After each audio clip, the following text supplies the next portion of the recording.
प्रदेश में विधानसभा चुनाव को केवल 8 महीने रह गए हैं, लेकिन उत्तर प्रदेश में माहौल क्या है, इसे लेकर चर्चा जोरों पर है। तमाम राजनीतिक दल अपनी तैयारियों में जुट गए हैं और इसी क्रम में हम आज बात करेंगे तेजी से उभर रही भीम आर्मी की, जो आज एक राजनीतिक ताकत बनने की ओर अग्रसर हो रही है। विधानसभा चुनाव में एक ताकत के रूप में उभरने की भीम आर्मी की छटपटाहट कहीं न कहीं बड़े राजनीतिक दलों के लिए खतरे की घंटी का संकेत है। लेकिन इन सब के बीच खास बात यह है कि एक जानी मानी मैगजीन टाइम मैगजीन ने फरवरी में इसी साल भीम आर्मी के संस्थापक चंद्रशेखर रावण को आने वाले दिनों के 100 उभरते नेताओं में शुमार किया था। इन तमाम बिंदुओं को ध्यान में रखते हुए सवाल ये उठता है कि क्या भीम आर्मी इस विधानसभा चुनाव में मायावती की बहुजन समाज पार्टी को झटका देगी या फिर पश्चिम उत्तर प्रदेश में भाजपा को नुकसान पहुंचाएगी या फायदा। इसके साथ ही सवाल ये भी कि समाजवादी पार्टी के साथ जाने पर इसके क्या समीकरण होंगे। भीम आर्मी या भीम आर्मी भारत एकता मिशन भारत में एक अंबेडकरवादी और दलित अधिकारी संगठन है। इसकी स्थापना सतीश कुमार, विजय रतन सिंह और चंद्रशेखर आजाद ने साल 2015 में की थी। ये संगठन पश्चिमी उत्तर प्रदेश के सहारनपुर, मेरठ, शामली और मुजफ्फरनगर जिलों में दलितों और बहुजनों के लिए 350 से ज्यादा मुफ्त स्कूल चलाता है। 3 दिसंबर 1986 को जन्मे चंद्रशेखर आजाद रावण पेशे से वकील, भीम आर्मी के सह संस्थापक और फरवरी 2021 से इसके राष्ट्रीय अध्यक्ष हैं। दलित राजनीति में शक्तिशाली राजनेता बनने की ओर अग्रसर आजाद का जन्म उत्तर प्रदेश के सहारनपुर जिले में जाटव परिवार में गढ़खोली में हुआ था। अपने गांव के बाहरी इलाके में द ग्रेट चमार ऑफ गढ़खोली वेलकम यू नामक होर्डिंग लगाने के बाद वे दलित नेता के रूप में प्रमुखता से उभरे थे। आजाद ने 2019 में मोदी के खिलाफ वाराणसी से चुनाव लड़ने की योजना बनाई थी, लेकिन बाद में सपा और बसपा गठबंधन को समर्थन देने और निर्वाचन क्षेत्र में दलित वोट के बंटवारे को रोकने के लिए अपने प्रस्ताव को वापस ले लिया था।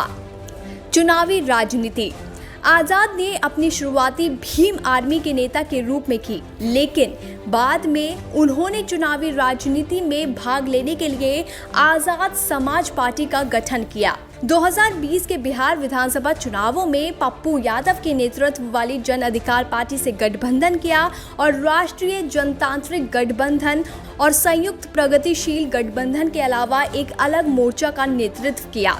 पप्पू यादव और आजाद के नेतृत्व वाले मोर्चे को प्रगतिशील जनतांत्रिक गठबंधन का नाम दिया गया। जब हुई सहारनपुर हिंसा, चंद्रशेखर रावण को सहारनपुर हिंसा में गिरफ्तार किया गया था। इन्हें राष्ट्रीय सुरक्षा अधिनियम के तहत गिरफ्तार किया गया था।